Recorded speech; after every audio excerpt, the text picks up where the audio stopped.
Di balik bayang-bayang mitologi Yunani, berdiri sebuah kota yang tidak seperti biasanya. Sparta adalah tanah para prajurit, tanah disiplin, tanah pengorbanan.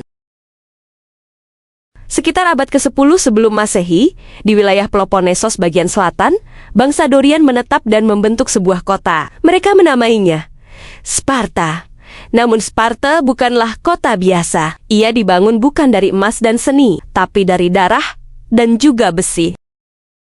Sparta bermula sebagai kumpulan 5 desa yang kemudian menyatu di bawah satu pemerintahan militeristik. Dari awal, peradaban ini dibangun dengan satu tujuan: bertahan hidup dan juga menguasai.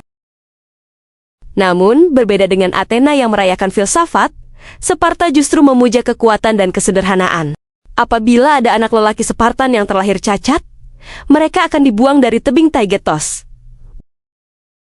Sparta memiliki struktur sosial yang ketat, di puncaknya adalah para Spartiates, warga penuh dan prajurit sejati. Lalu ada perioikoi, pedagang dan pengrajin non-warga. Dan terakhir ada para Helet, budak dari bangsa Mesinia yang ditaklukkan, yang bekerja keras agar Sparta dapat fokus pada seni perang.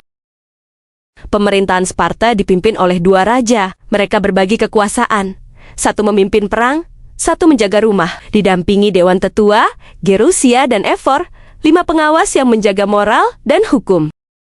Di usia 7 tahun, anak-anak laki-laki Sparta diambil dari keluarga mereka. Mereka masuk ke dalam sistem pelatihan brutal bernama agoge.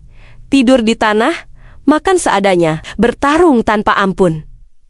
Mereka diajarkan untuk mencuri, bukan karena Sparta mendukung pencurian, tetapi karena kelicikan dalam bertahan hidup adalah keutamaan. Sementara di banyak negeri kuno, wanita tak pernah bersuara. Di Sparta, mereka dilatih berlari, bergulat, dan bersyair. Wanita Spartan tidak berperang, tapi mereka melahirkan para pejuang. Mereka berkata kepada putranya, "Kembalilah dengan perisai," atau di atasnya.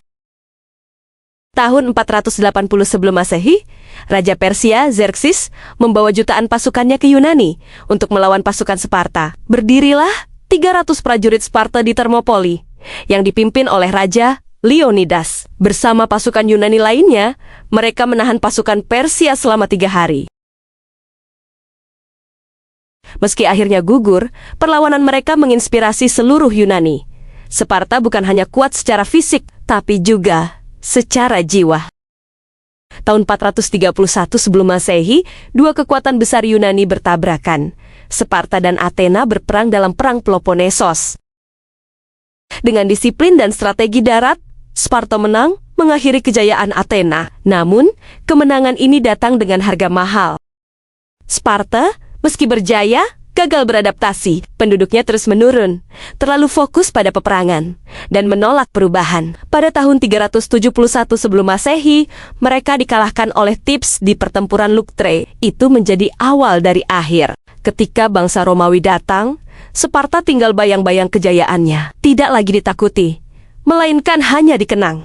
Tapi Sparta tak pernah benar-benar hilang. Namanya hidup dalam legenda, dalam kisah para prajurit. Dalam kata Spartan yang kita kenal hari ini, berarti sederhana, kuat, tanpa kompromi.